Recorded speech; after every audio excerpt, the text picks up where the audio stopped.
So our first participant is from Israel, named Facetrom. Are you ready? I am.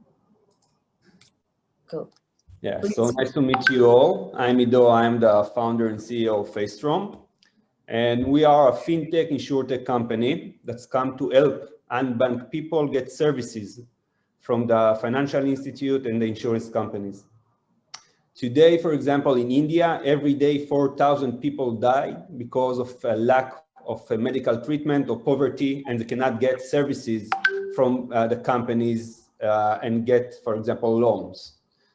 And it's not a problem only in India. Actually, it's a problem all over the world, from Bangladesh, Mexico, Brazil. And if we look on statistics, around 3 billion people in the world actually are unbanked, cannot get services. And the reason is companies afraid to serve these people because they cannot estimate the risk of these people, for example, to do a fraud or not pay back the loan. So our goal is to help from one end the companies to increase the number of potential customers, decrease the risk, and of course, help these people. If we look how companies work today, actually every company in the world that's use or want to do insurance or a bank do discriminate. Do discriminate because of location, do discriminate because of background, and a lot of other things. So we want to change that and actually do personalization, not based on all the other private information of the person. So what we develop, it's a unique technology that's changed the way of how to do risk assessment based on the subjective parameters that the user have, for example, on social networks, geographic, etc.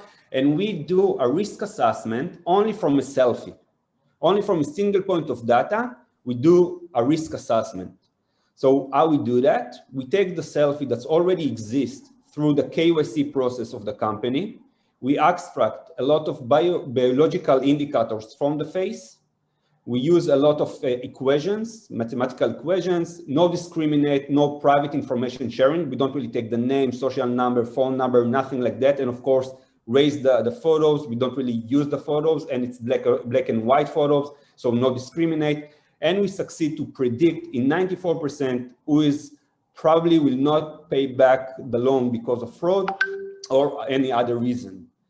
So it looks like science fiction, but if we look and compare photos, for example, we can see here two photos, two people, and probably you have in your feeling, one of them have higher risk. And the reason is because you can understand biological parameters from the face, and by that you have decision. But of course, now it's subjective. So if we take it to a system that's know how to do it objective with a benchmark, so you actually change the world. We can see example here, two photos from Brazil and India, and we can see only from the numbers who is the risky and who is a safe customer.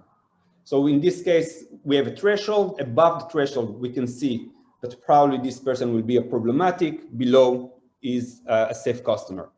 Of course, we do a lot of pilots and case studies, and we work globally. This is one case study with 250,000 people. The distribution was 50%, 50%, and we succeed to predict the safe customers in 94% and the unsafe customers in around 90%.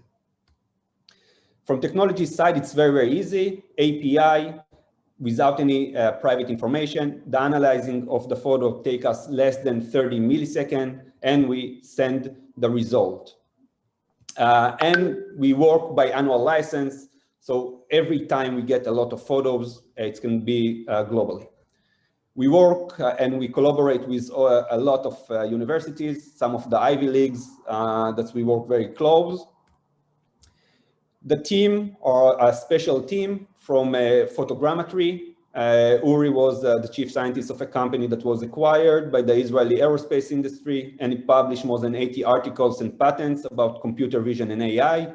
He reached his PhD in evolution psychology, was the department of psychotherapy and pedagogical director, and the main research of her was the question if a person have a free will to do a decision-making or our decision-making based on determinist. And myself, I'm an architect, and I studied also Chinese medicine, and my thesis deals with the correlation between the sight of sense and visual elements. Our investors. Thank you. Time is over. I will add here, our investors are the biggest private investors in Israel, from the founders of Checkpoint, the founder of GVT Telecom Brazil, the former commander of all the R&D of the Israeli Defense Force, etc. And we get a lot of achievements, and we have potential business agreements above $65 million. Thank you very much. Thank you. Could you tell me about your results with the NBFC in India that you are working with? What were the results? Did they implement any case studies?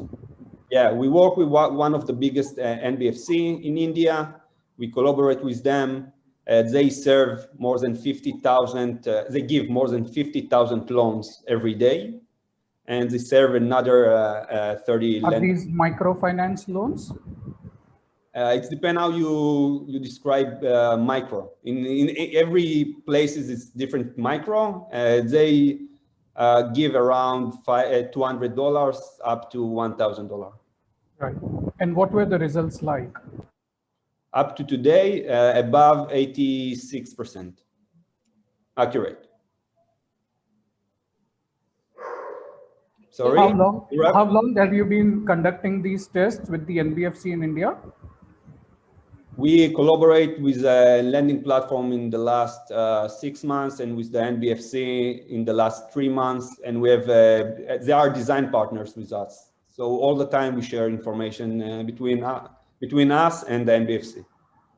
And what is last question? What is the kind of capital you are looking to raise and deploy? Where would it be used for? We will start the A round, so it will be several millions. And this is for sailing and grow the data team. Thank you. I have a question. I'm sure that you have a lot of research that is backing what you're saying. What happens if somebody has a surgery that changes the face? Because all the research is based on the face. What happens if it changes? Yeah. So first I need to say that our face change during the life because of aging, nutrition, health conditions. So every time we need to check. It's not something forever. If somebody is good or problematic, it's not mean forever. This is why we go also for companies that give loans, for example, for 30 days, 60 days, 90 days. It's not for a mortgage for 20 years. And for surgery, some surgeries, we can say that we will not analyze, but it's less than 1% of the population, and not in the places that we are involved. For example, emerging countries like Latin America that we've been choosing as the best international fintech startup in Brazil by the government, you don't really see a lot, or in India, so it's not a problematic there. Did you reach out to Group 11, for example, when you did the financing? Dovi? Yeah. We can speak about it later. It's not in direct. Somebody wanted to introduce, but if you know the Checkpoint people, so you can understand. Thank you. Thank you, guys. Time is over. Oscar, please continue to chat. Thank you, Ida. Thank you. Select